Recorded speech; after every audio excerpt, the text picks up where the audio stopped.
Oi, Thalita. Tá entrando, né? Oi, Caio. Que legal que você passou por aqui. Oi, Vamos Cláudia. esperar mais um pouquinho. Acho que faltam uns 2 minutos, né, para dar umas 6 horas, Para Thalita. abrir, né? Daí a gente já começa a Falta acho que uns apresentar a dois nossa minutinhos. proposta. Esperar Uhum. mais um minutinho aí para entrar mais gente, a gente apresenta aí a Tá, proposta. proposta. A Lívia também Eu tá aí, coloquei daqui o... a pouco ela entra, a Vivian.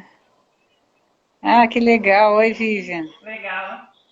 É legal essa coisa dessas lives, porque você revê, né, pessoas que você faz um tempo que você não vê, né? Um tempão que a gente não encontra. O meu áudio tá ok? Tá ok, tá ótimo. Eu coloquei o fone para não vazar.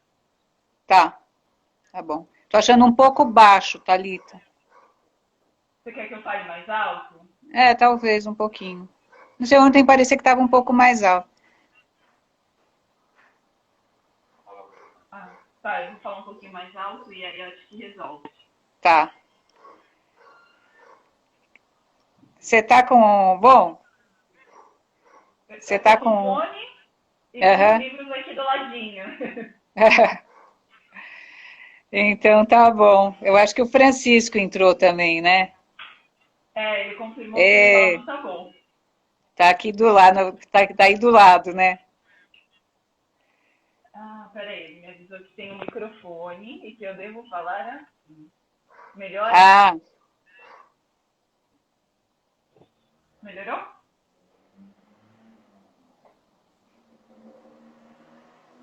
E tem um microfone por isso. então tá bom.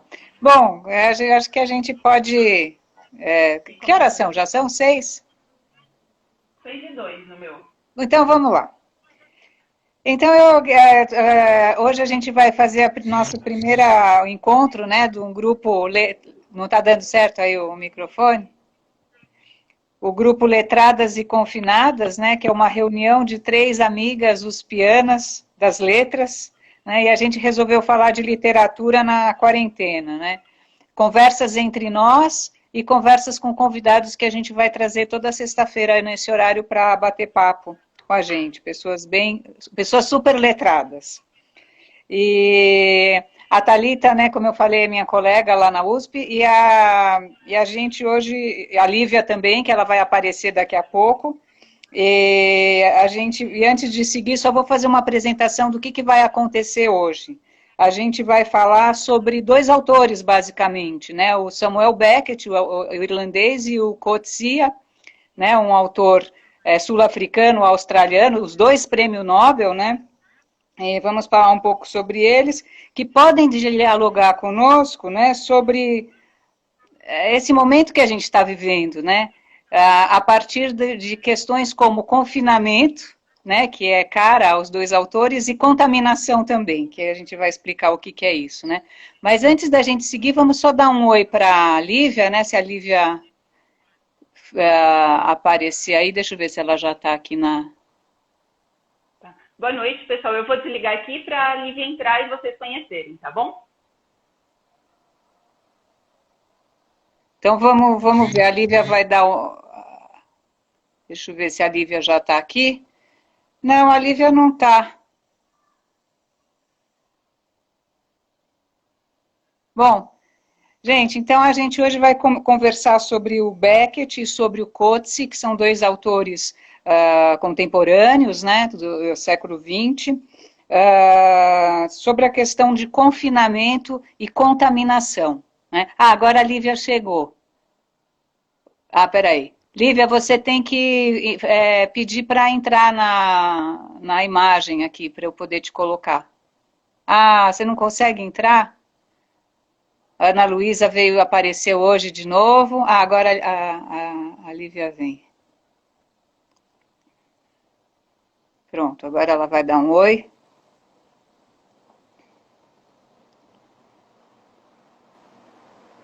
Tá entrando aí, Lívia. Oi. É que eu tinha perdido a mensagem que eu podia entrar, mas eu estou aqui. Queria dar uma boa tarde a todos, estou aqui acompanhando. Hoje, então, vamos falar sobre o Beckett e sobre o Coetzee. E aí a gente vai se alternando, não sei se o meu som tá bom, nas próximas semanas para discutir literatura com vocês. Queria dar um oi para todo mundo, dizer que todo mundo é bem-vindo. Para quem não me conhece, não sei se tem aí amigos da Thalita e da Cláudia, eu sou a Lívia, eu sou também professora de literatura, tenho um doutorado em teoria literária e tenho um livro publicado sobre o Beckett, que é o Em Busca de Companhia, o Universo da Prosa Final, de Samuel Beckett. Então, agora eu vou sair para a Thalita e a Cláudia conduzirem e estou por aqui, vejo vocês de novo na semana que vem. Obrigada, Lívia. Bom, agora deixa eu chamar a Thalita.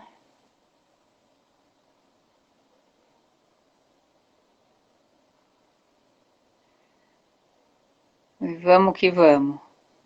Bom, então, a ideia, então, é a gente fazer um papo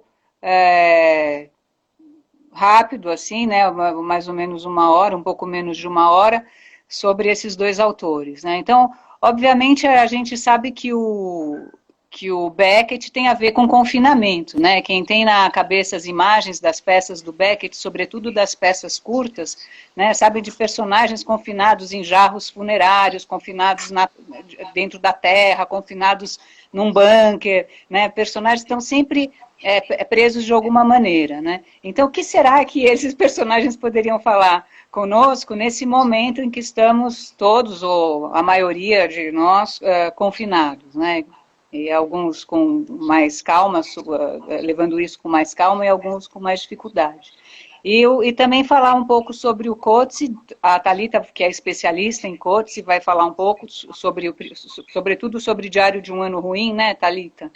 Isso mesmo. No viés do confinamento, e eu também vou provocar aqui para ela falar um pouco do Coetzee e do Diário de um Ano Ruim, no viés da contaminação, que eu acho que é um termo difícil de ouvir contaminação, assim, pensando na vida que a gente está levando hoje em dia, mas na literatura, contaminação tem uma conotação muito positiva. A gente vai falar um pouco sobre isso. Então, Thalita, se você quiser começar, você que pegou aí, mostrou o Esperando Godot, a gente podia começar pela obra mais emblemática do Beckett, que é o Esperando Godot, né? Acho que é importante dizer, né, Cláudia, que o Beckett é um escritor irlandês que escreveu né, na época da Segunda Guerra Mundial. Acho que é importante contextualizar. E aí eu acho que a gente lembrou desse livro, né? Na verdade, é importante dizer também, para quem não conhece, é um texto dramático, né? É uma peça teatral. E aí, a gente lembrou, acho que também, porque a gente tem familiaridade com o autor, a gente participa de um grupo de estudos, né? Mas tem um nome aqui, o próprio título, Esperando Godot.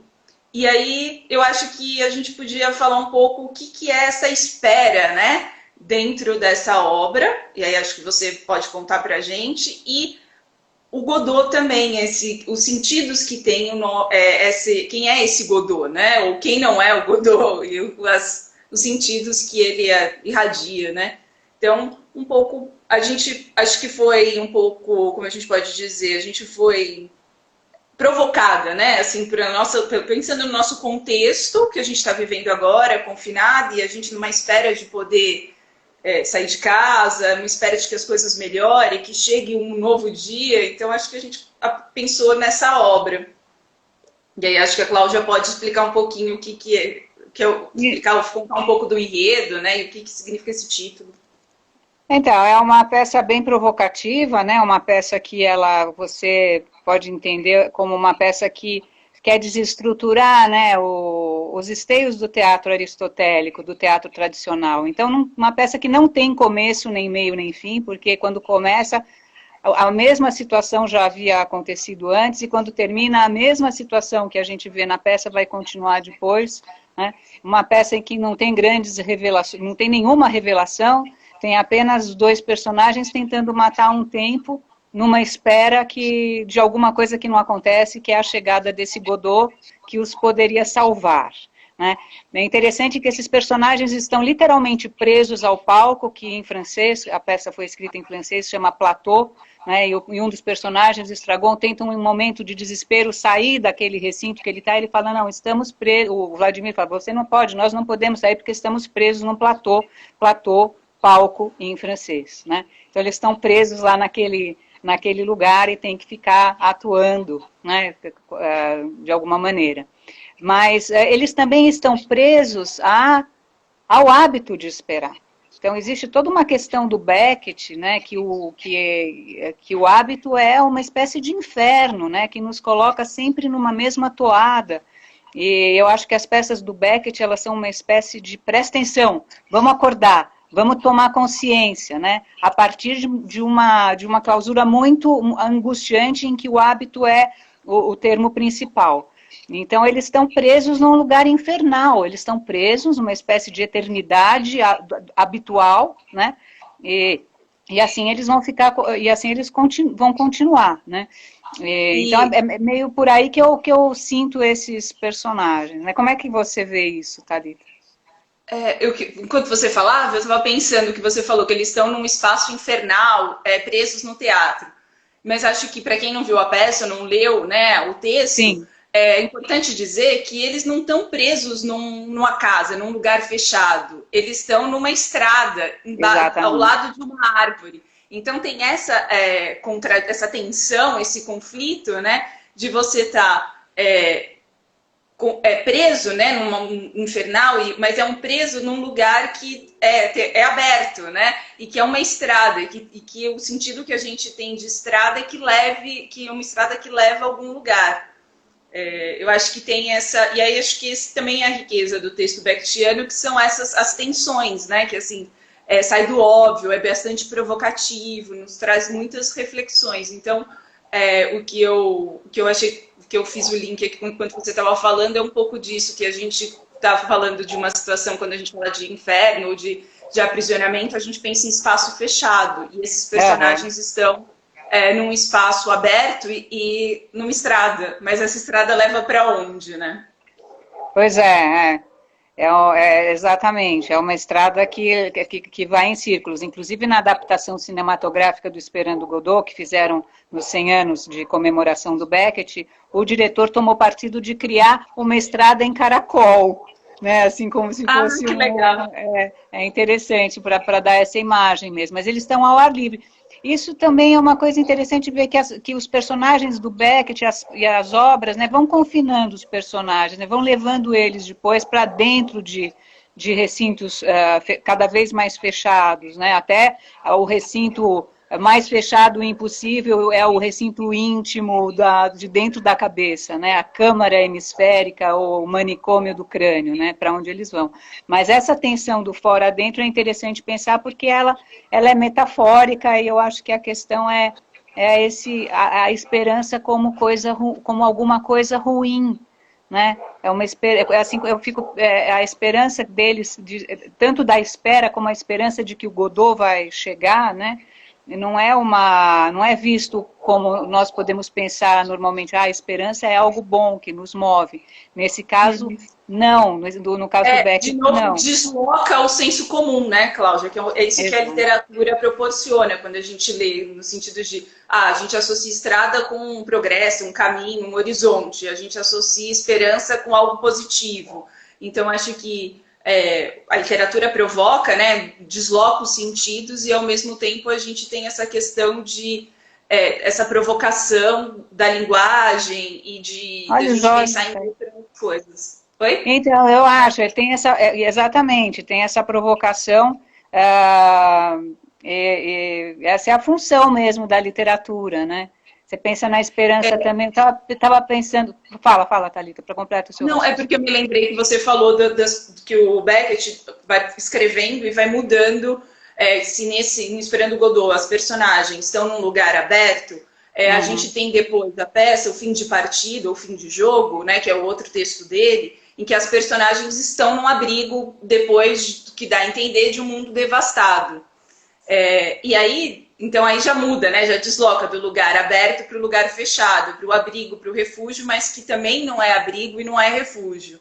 E aí, isso que você falou do último Beckett, já dos textos finais, mas eu lembrei ainda da peça que a gente chama dessa trilogia, né, do teatro beckettiano, que é o Esperando do Godot, Fim de Partida e Dias Felizes. E aí aqui tem também a ironia dos Dias Felizes, que a personagem, ela tá presa, confinada mesmo, como se fosse numa montanha. Então, depois, quem puder até procurar imagens dessa montagem de Dias Felizes, é interessante ver que a personagem, as fotos, a montagem, ela tá numa espécie de numa montanha, enterrada na montanha, e só a cabeça, né? Então, acho que também isso que você falou desse confinamento, né? De que vai cada vez mais diminuindo os espaços, né? E é um confinamento, então, cada vez o espaço diminui mais até chegar no espaço físico, né, da cabeça, ou até chegar num espaço que não é nenhum espaço, como, por exemplo, aquela boca descarnada no ar da peça Eu Não, que é uma peça curta em que você vê uma boca apenas, né? Então é como se esse confinamento também fosse direcionando nós, espectadores, para aquilo que é mais importante na peça, né? Que é a elocução do personagem, o seu desabafo, aquilo que ele vai falar, né? Aquilo que ele aquilo que a gente quer ouvir, talvez, né? Porque o papel do espectador é determinante, né? Para o personagem estar se confessando, né, nas peças do Beckett. Então, vai ter um momento em que a gente não vai estar mais olhando o personagem em um abrigo, a gente vai estar vendo o personagem dentro da sua própria cabeça, a gente vai dar dentro da cabeça do personagem, com ele em agonia, sozinho, no escuro. É um confinamento interior mesmo, né, da mente. E aí Fala, Thalita. Sim. Não, pode continuar e depois eu coloco uma outra questão que eu queria que a gente pensasse também. Não, então, só assim, jogando uma ideia, né, é que nesse momento desse confinamento máximo, né, nesse foco máximo daquilo que importa, que é a elocução e essa palavra, né, que é aquilo que a gente vai assistir no teatro, a gente quer ver os personagens falando e alguma coisa acontecendo. O Beckett também puxa o tapete, porque eles vão falar coisas que não são shakespearianas e nem são frases memoráveis para a gente ficar repetindo e aprender alguma coisa a partir delas, mas a experiência que ele cria, né, de estarmos juntos com esses personagens em confinamento, ela faz cintilar algum resto de humano nesses caras que estão mutilados, você não reconhece mais, é só uma cabeça, ou é só uma boca, ou é uma cabeça já amalgamada a um vaso funerário, né? Então são figuras muito estranhas, né? E quase desumanas, mas que ainda, por conta desse confinamento, às vezes aparece alguma coisa que você reconhece que não é do robô, nem do totalmente automatizado, mas é alguma coisa humana. E essa coisa humana não é salvífica, não é aquela coisa que você fala assim, então esse é o humano que me consola. Essa coisa humana, ela é comezinha, ou ela é mesquinha, ou ela é comum, e esse espelho, né, que o Beckett consegue, com o qual o Beckett consegue nos confrontar, é muito tocante e assustador quando a gente percebe, né? Então esse fiozinho de humano fica muito grande quando tudo isso está tão reduzido, né? Essa é uma visão muito pessoal, né, Thalita? O que você acha? Não, eu acho que você estava falando, e eu acho que a gente falou, estava falando do Esperando Godot, a gente falou da questão do espaço, do confinamento, né? E aí você falou da questão do hábito, e aí acho mesmo nessa repetição do hábito que você enxerga o humano, e acho que talvez seja legal a gente pensar e falar um pouco sobre essa dimensão temporal na peça do Beckett, que aí também a gente pode, né, fazer uma analogia um pouco com a nossa vivência. E aí acho que também o humano tem a repetição dos hábitos dos personagens, tem também esse deslocamento temporal, que é isso que você falou no começo, não é uma peça que parece que tem começo, meio e fim, que as coisas, que as ações andem, que vá rumo né, tem um problema e finalize. Então, acho que isso também é interessante no Beckett, essa questão da temporalidade, muito provocativa. E aí, quando quem já teve a experiência, assim, quando você está lendo, a gente também tem esse incômodo de, mas e agora? Não vai acontecer nada? Não vai acontecer nada? E quando a gente vê a montagem também, né, eu acho que tem essa questão, todo mundo fica tão provocado e tão, causa um choque, talvez para quem não está acostumado com o universo Beckettiano, que quando termina a peça, ninguém sabe que terminou, então fica aquele silêncio e ninguém bate palma, ou quando bate palma, bate aquela palma seca, né? Então, acho que... e aí eu acho que isso tem relação também com essa questão da temporalidade, como ele trabalha com a temporalidade, né? O texto dele. E é uma temporalidade que você diz no seu estudo, né, no seu doutorado, que é uma temporalidade circular. E aí acho que é legal que você conte assim, pra gente um pouco como é que é como você vê essa circularidade, e acho que isso que você falou também, você pode, sei lá, fazer um link com a encenação do cenário da estrada circular, né, em Caracol. Então, essa circularidade é por eles voltarem sempre no mesmo ponto, né? Eles estão presos numa espécie de ciclo, então eles querem se libertar, mas eles ficam esperando, eles têm a esperança de que o Godot vai aparecer, aparece o menino para renovar o encontro num próximo dia, e assim eles vão numa experiência temporal cíclica que não termina nunca e está fechada numa coisa, e está fechada, eles estão enclausurados. Mas é interessante que existem outros dois personagens na peça, o Pozzo e o Lucky, né, que eles cruzam essa estrada, né, eles passam por lá para, de alguma maneira, eles distraem esses personagens, o Vladimir e o Estragon, com a sua passagem. E esses personagens, eles têm uma espécie de... O ciclo que eles cumprem parece mais retilíneo, porque eles vão se transformando.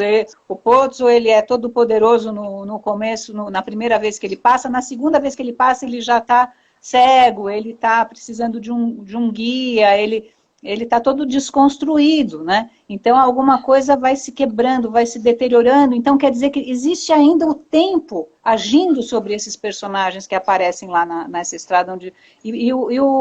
O diferente do Vladimir e do Estragon, que parecem presos num ciclo, sempre o mesmo, e que, lá, pelo menos naquele momento que a gente acompanha a peça, eles não envelhecem, nem mudam, nem nada, eles são sempre os mesmos, diferente dos outros, da outra dupla, né?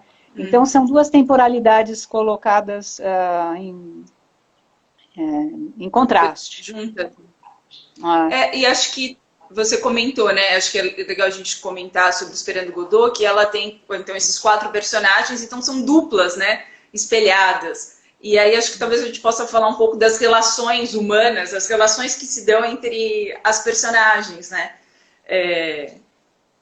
E aí eu acho que também, se você quiser, se a gente pode pensar também, são relações que você falou, não é uma relação de passar o tempo de uma maneira agradável, edificante, sendo solidário com o seu...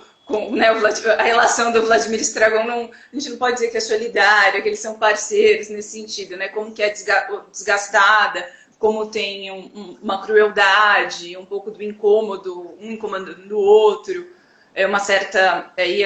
e tem também, a gente pode relacionar com a outra dupla do fim de partida, né? Que é o Ramo e o Clove, uma certa perversidade, né?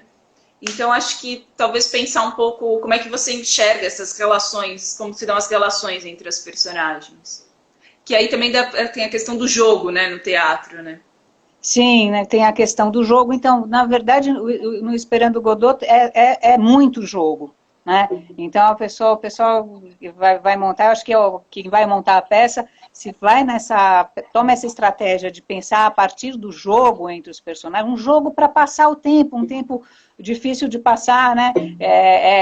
Que a gente inventa, né, estratégias para o tempo ser menos penoso. Então, eles fazem isso o tempo inteiro através do jogo, brincadeiras com chapéu, algumas coisas que lembram o clown, que lembram vaudeville, que lembram jogos de palavras, né?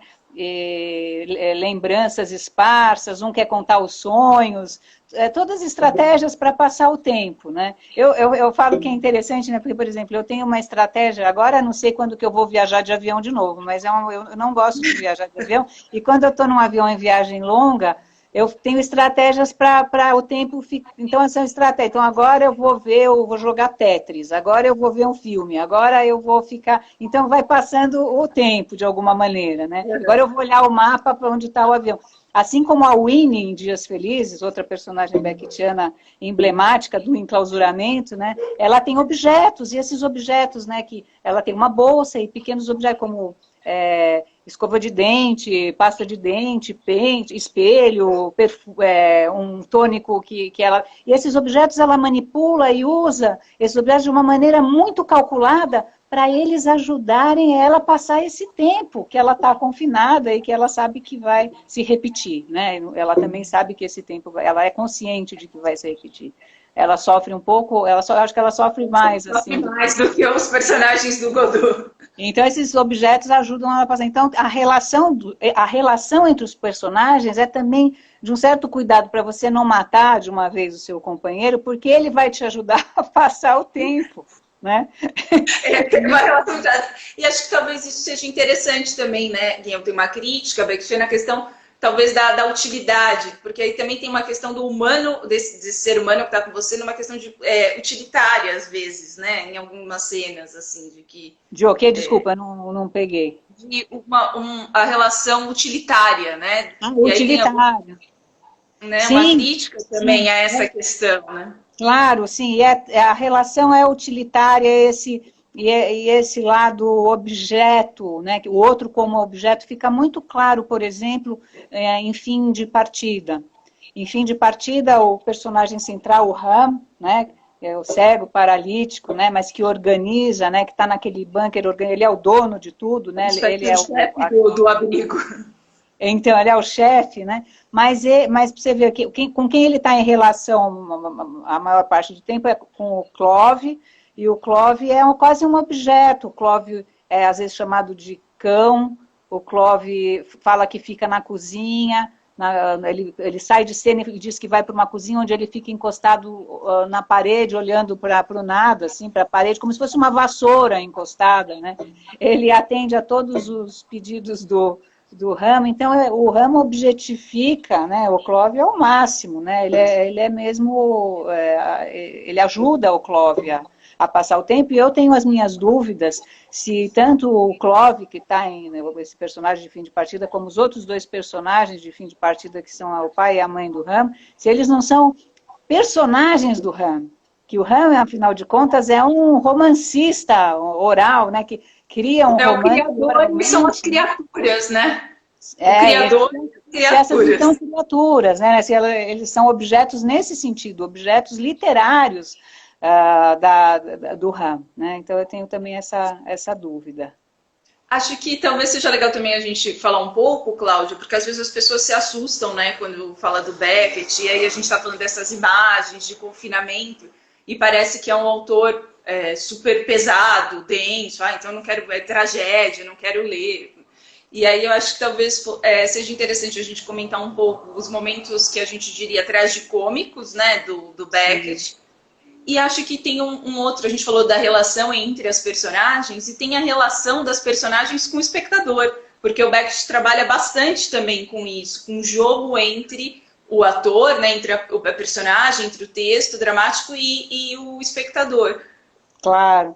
Obviamente não é uma relação com o espectador brechtiana, né, tão escancarada, em que alguém se vira para o público assim de uma maneira bastante ostensiva, ou canta para o público, ou faz uma pergunta para o público, mas o público é confrontado no Beckett de maneira mais sutil, com quebras muito sutis da quarta parede, assim, como se a parede, como se fosse uma porta por onde de repente o personagem olhasse assim, uma fresta, que ele detecta lá a plateia detecta que está sendo detectada, mas isso é tão sutil, e gera um pequeno frisson, assim, logo esquecido, mas gera, né? Isso é um dispositivo formal da criação, né, do Beckett, que é muito impactante, né? Então existe sim, né, pequenas quebras de quarta parede, principalmente nas primeiras peças,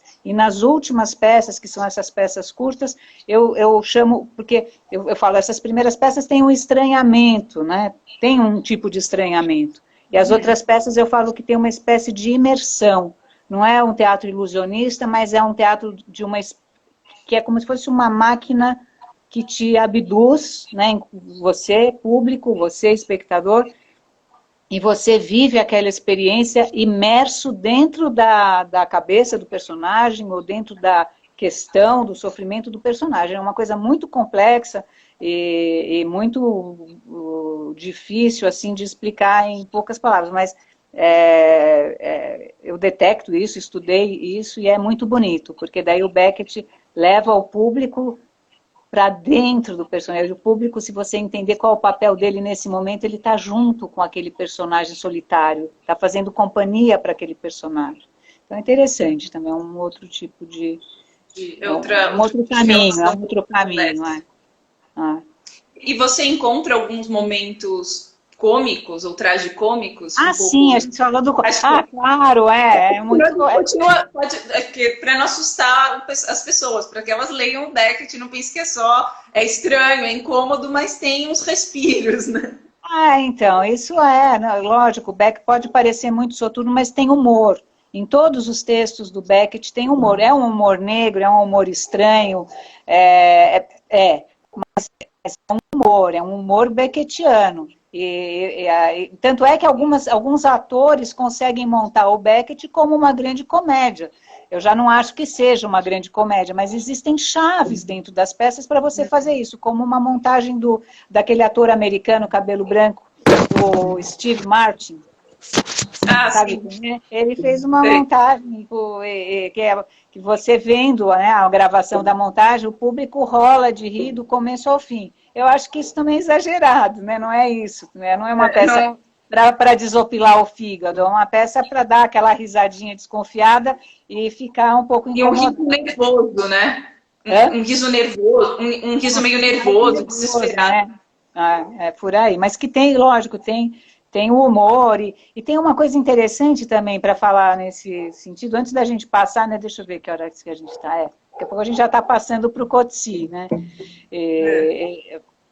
mas tem uma coisa interessante que o Beckett não gosta do patético, né, então, por exemplo, ele não quer que você, no fim do Esperando Godot, que aparece a lua repentinamente, cai a noite, né, e você vê aqueles dois personagens, né, todo esfarrapado, a árvore, né, atrás deles e tudo, e você estaria lá olhando, é bonito, né, você vê uma lua, uma árvore, dois personagens à beira da estrada nessa noite misteriosa, mas o Beckett não quer que a peça termine assim, pateticamente, né, com tantos sentimentos, né, então ele faz a calça, nesse momento a calça do Estragon cai, no último momento, assim, justamente ele impede, a mesma coisa numa peça também, que é só uma cabeça no ar, né, e tem um momento que você acha que essa peça termina com essa cabeça morrendo, ou dormindo, e parece um sono da morte que vem, mas não, essa cabeça no final, ela dá uma risadinha, ela abre a boca, dá um risinho, esse risinho é todo banguelinha,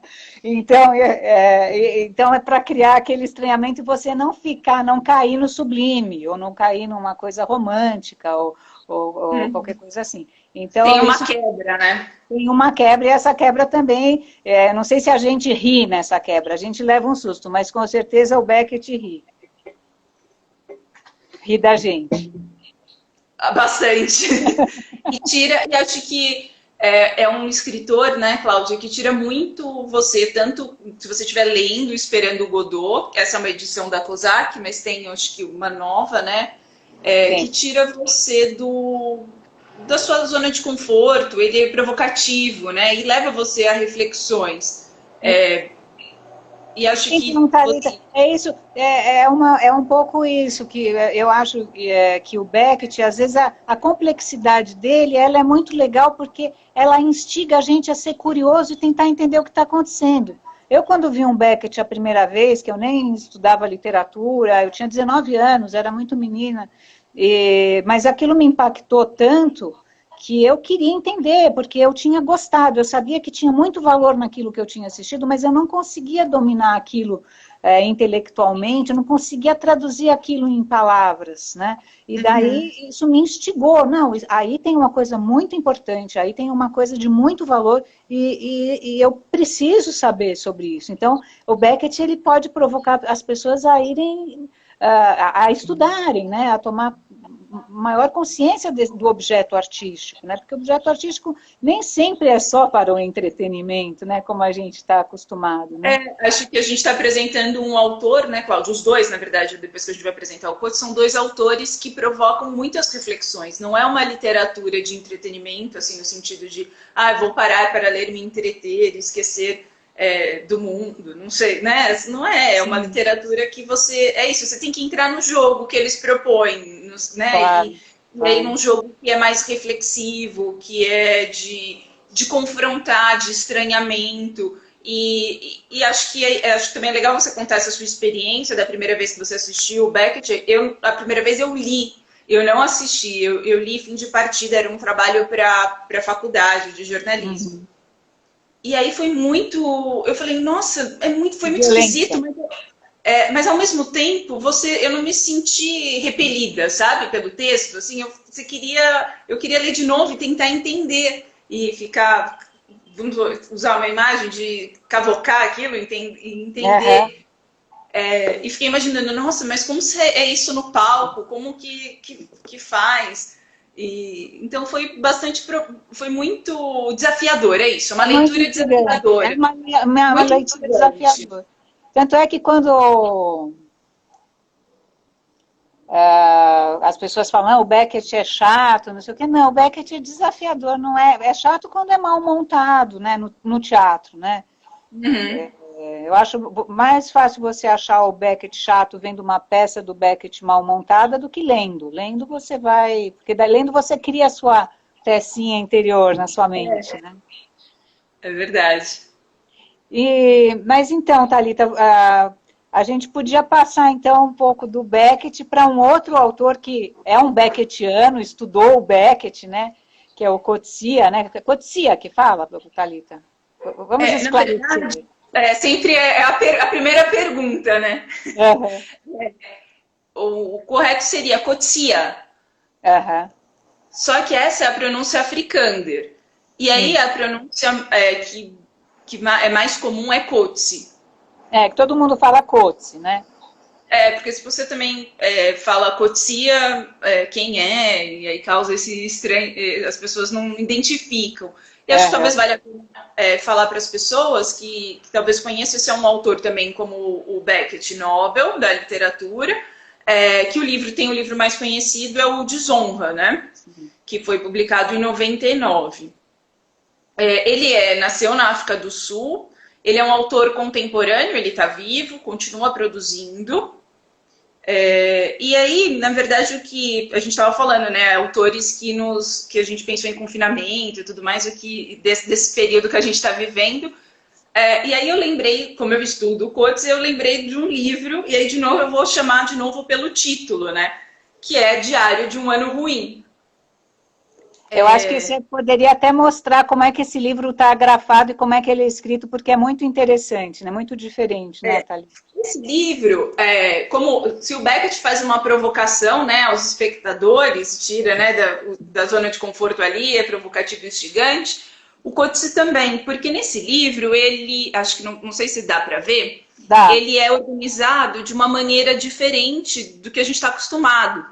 Pega uma outra página, que aqui o ciclo do meio ficou muito estreitinho. Pega uma página que estão todos iguais. Aqui, ó. O que acontece? Esse livro, ele tem, é como se fosse, você tem 3 blocos de textos. Então, você tem, o primeiro bloco, você tem textos que foram escritos pela personagem que se chama Senhor C. Esses textos não é uma narrativa, como a gente está acostumado, uma historinha. Se chama Opiniões Fortes. Esse senhor C é um escritor idoso que já não quer mais escrever romance e ele é contratado para escrever opiniões, textos opinativos sobre o que está acontecendo no mundo. Então, na primeira parte, você lê esse texto opinativo, das opiniões fortes. Daí tem outro extrato abaixo, né? Acho que é importante dizer também, né, Cláudia, que esse livro ele é de 2005, quer dizer, o livro é de 2007, mas as opiniões é como se tivessem sido escritas em 2005. Sim. O que remete muito ao contexto do 11 de setembro. Claro, é muito próximo, sim. Muito próximo. Então, vai falar Então, aqui tem mais um teor que a gente diria de não ficcional, vai trazer... falar, né, grosseiramente não ficcional, depois a gente entende se é ou não ficção. As primeiras linhas de cima da página, você pode ler até o fim, são ensaios, né, desse senhor C, que é um ensaísta, e um escritor que está escrevendo sobre vários assuntos contemporâneos, né, sob o signo dessa grande... desse grande evento, né, terrível evento que foi o 11 de setembro. Né? Sobre o início do século XXI, né? Sim, ele está falando sobre as questões da atualidade do início do século XXI. Então, você pode ler... Mas daí você tem um segundo extrato do livro, né, que vem embaixo, né? Que vem esse segundo extrato. E aqui é como se... então, aqui, tem o de cima é o ensaio, daí você tem esse outro, que é uma outra história que está acontecendo. Que aqui é uma outra história, é como se fossem os bastidores da produção desses ensaios. Porque esse senhor, ele não consegue digitar, então digitar, que eu digo, no computador, ou datilografar. Então, esse ensaísta. Esse ensaísta, para ficar mais, não confundir com o autor, né? Esse ensaísta, ele então contrata uma secretária. E essa secretária, ela vai ficar responsável por... ele vai ditar para ela e ela vai digitar essas opiniões dele. E aí ele começa a entrar em conflito, em confronto com ela, porque ela não entende porque ele está escrevendo aquelas opiniões tão fortes, falando mal de tudo, como ele é amargurado da vida, essa visão. E aí porque ele não escreve sobre um romance, não escreve sobre coisas belas. Então tem toda essa provocação, né? É uma provocação, né? Uma provocação. E, junto com essa provocação, ainda entra, acho que o que a gente mais conhece como literatura, o romance romântico, não romance romântico, mas o que a gente está mais acostumado com uma narrativa mais tradicional, uma intriga aqui, que ele tem interesse com a Anya, que é essa secretária. Ele gostaria de dormir com ela, de se relacionar com ela. Então, também junta essa questão mais... das novelas das 8, vamos dizer assim, né? E também tem a questão do marido dela, que é dar um golpe nele. Então tem um elemento mais ficcional, mais de narrativa, né? E então, embaixo... Então você tem os ensaios que você lê na parte de cima da página. Se você for lendo o extrato do meio, é a história desse senhor que começa a ter uma relação, né, de profissional, né, e também de desejo com essa... secretária, né, e jovem secretária, né, e depois você tem uma terceiro extrato de texto na página, que vem bem no final, que você consegue... Aí aqui é a voz da Anya, da secretária. Então ela está contando como que é essa experiência de trabalhar para esse escritor e a percepção dela sobre esse escritor, sobre o ensaio que ele escreve, sobre o mundo também. Então você tem 3 camadas, né? Assim, é um romance que se divide em 3 estratos, podemos dizer assim. E aí isso impõe um problema de leitura. Porque como que eu leio? Eu leio o primeiro bloco, o segundo e o terceiro, como a gente está acostumado a ler a página na vertical, ou eu leio o primeiro extrato na horizontal, depois volto, leio o segundo e depois o terceiro. Então impõe um problema para o leitor. Como você leu a primeira vez? Né? Você já deve ter lido 500 vezes, mas como você leu? A primeira vez, eu comecei a ler os ensaios, mas eu não fui até o fim, porque eu não aguentei. Aí eu já fui para baixo, para o segundo. Aí não fazia muito sentido o segundo. Aí eu comecei a ler o terceiro. Então eu já fui lendo concomitante, assim. Mas aí um pouco o que eu fazia quando eu achava que no segundo extrato fechava um problema, aí eu voltava para a parte de cima. Sim. Então foi um pouco... Eu acho que o livro... A gente vai se adaptando, a gente vai encontrando um jeito de ler, né? Às vezes lê um pouco mais os ensaios, depois se estende um pouco mais na vida do escritor, depois a secretária entra umas páginas já para o meio, né? Assim, ela não entra desde o começo na história. As primeiras páginas não tem o extrato dela, né? Acho que o livro é isso, né? A gente vai se adaptando e o próprio livro mostra para você que não dá para ler só os ensaios, falta alguma coisa e também aguça a sua curiosidade. Então você volta lá para o começo. Então é você ir e voltar, né? E Thalita, aí nesse caso, assim, as pessoas devem estar perguntando, né? Já que a gente está falando de confinamento, da quarentena e tudo, que isso tem a ver, né? Então, tem um pouco a ver com a questão de confinamento, mas por outro lado, eu fiz uma provocação antes de entrarmos no ar, né? Falando que tem uma coisa belíssima. Ah, não, a gente falou no ar isso aí. Da contaminação. Contaminação. Porque o que acontece, que eu acho maravilhoso, isso é uma coisa, a contaminação tem essa conotação positiva literária, que um extrato contamina o outro. Então, quando essa menina começa a secretariar esse ensaísta, e com as suas opiniões e tudo, você vai vendo que isso se reflete nos ensaios. Os questionamentos dela acabam mexendo com o teor, e você, enquanto leitor, você reconhece, então, essa espécie de contaminação, e vice-versa, e ele também, um pouco, ele também contaminando os pensamentos dessa jovem, né? Então, é muito bonito isso, quando você vê que a literatura como contaminação. E nós, enquanto público, lendo também, a gente também está um pouco contaminado, não só pelas ideias do escritor que estão nos ensaios, mas por todo esse jogo. Acho que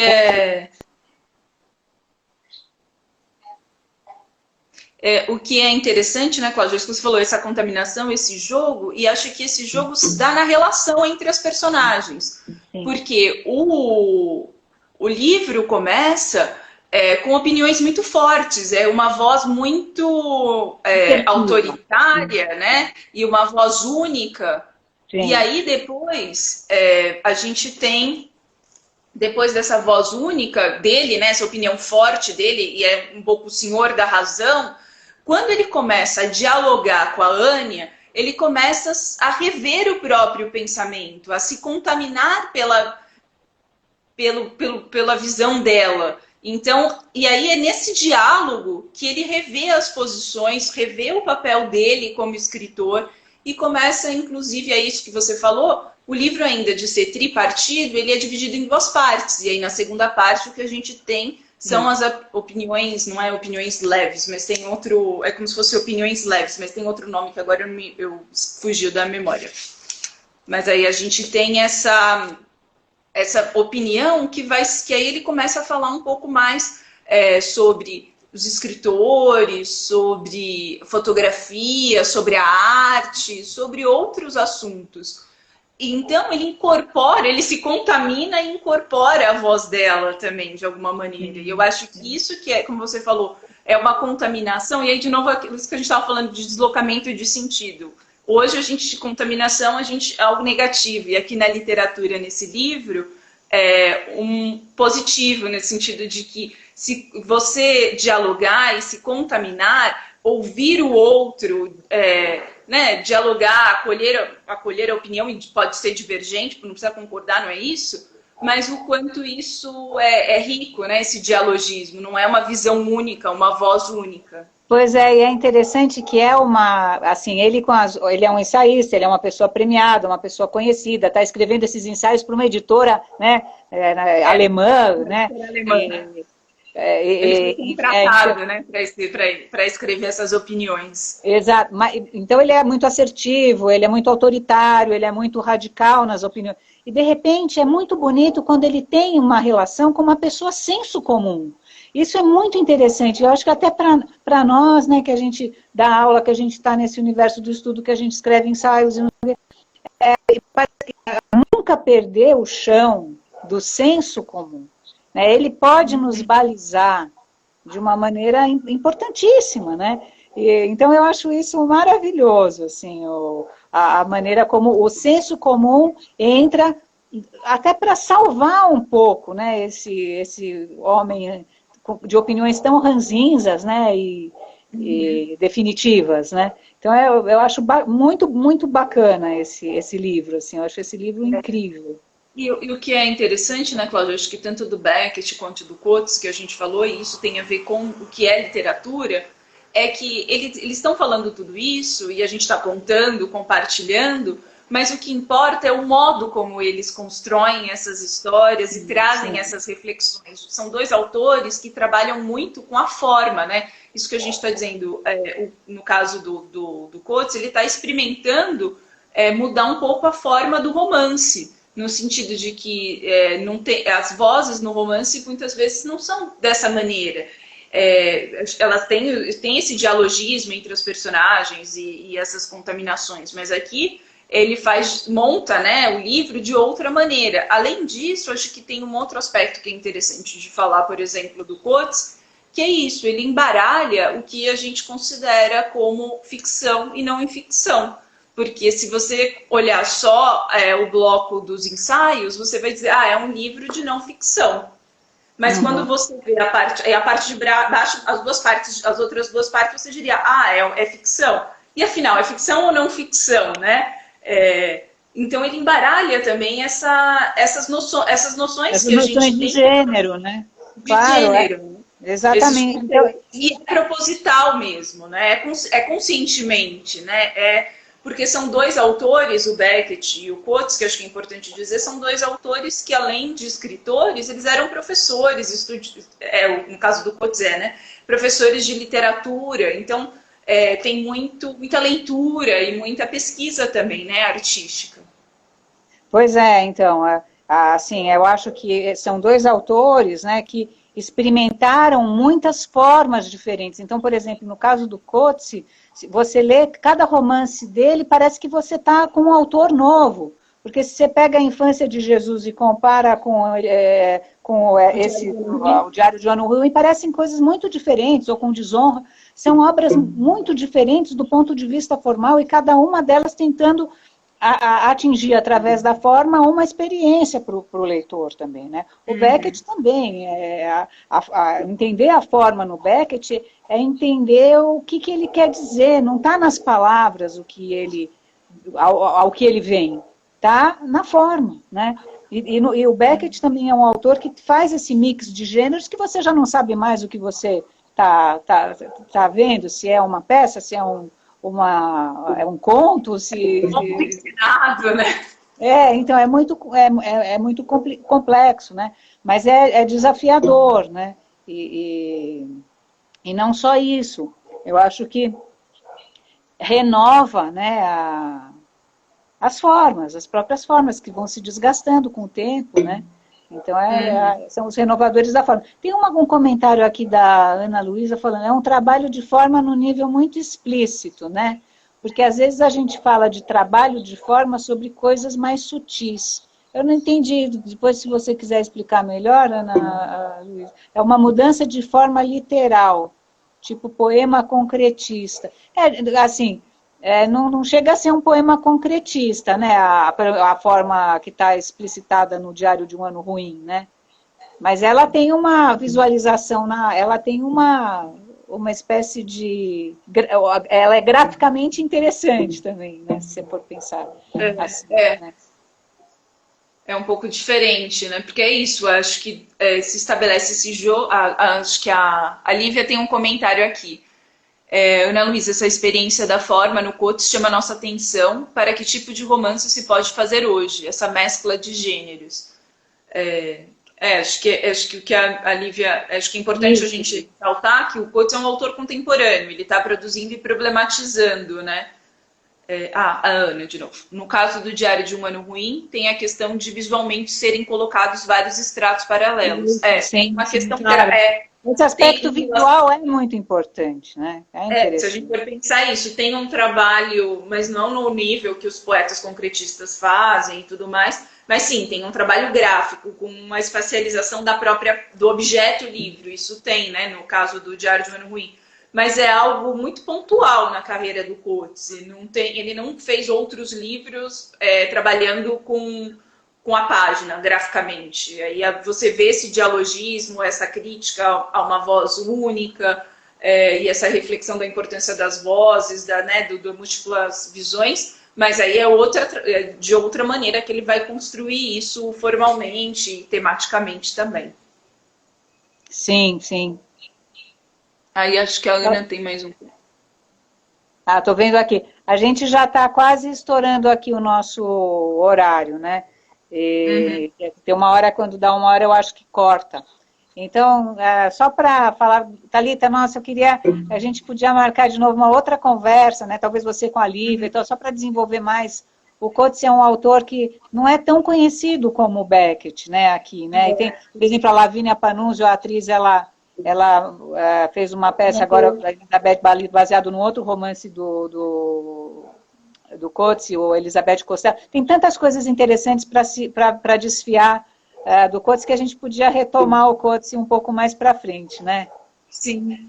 E eu acho que também, se alguém que está assistindo leu algum livro do Coetzee, quiser sugerir qual deles, a gente também pode... Estamos abertas a sugestões, né, nesse sentido do autor, de alguma obra dele, que a gente conhece, no caso do Coetzee, eu conheço bem, então também toparia conversar sobre algum livro que se a gente for continuar tentando fazer alguma relação com essa coisa de quarentena, de espera, de não saber o que vai acontecer, né? A gente podia pensar em Elizabeth Costello naquele momento que ela está diante de um portal lá, né? Pensar nessa personagem tão interessante, né? Que se desdobra em outros romances, né? Podia ser legal, não sei. Fica uma dica, Thalita, para a gente pensar para um próximo papo. Na próxima, né? Mas, então, eu acho que já está encerrando. Eu adorei o papo, acho que a gente está... Também gostei. Vamos agradecer o pessoal também que está ouvindo esse papo. Obrigada a Ana, né, colocou os comentários aí. Acho que é legal porque a gente, às vezes, eu sou especialista do Coetzee, e aí a Cláudia do Beckett, às vezes a gente pensa muito com uma cabeça de quem está muito imersa, né, nesse universo. E aí é legal também ouvir quem está conhecendo agora e as relações, isso é muito bacana. Claro, espero que quem acompanhou a gente tenha ficado com vontade de ler algum desses autores. E essa aí é a nossa ideia, né? Eu brinco que acho que o objetivo de quem gosta de ler e compartilhar a leitura é ter outros leitores para a gente dividir as nossas leituras, né? Exatamente. Esse papo que é muito bom, né? Sempre eu aprendo muito, você vê as coisas por uma perspectiva que você ainda não tinha pensado, né? E é muito legal, acho que a gente vai desfrutar muito dessas conversas. Legal. Obrigada, então, Cláudia. Obrigada, Thalita. Obrigada, Lívia, por estar acompanhando. Agora, semana que vem, a Lívia vai estar na jogada. A gente vai anunciando durante a semana como vai ser. Obrigada, pessoal. Até mais. Tchau, gente. Tchau, Cláudia. Um beijo. Beijo.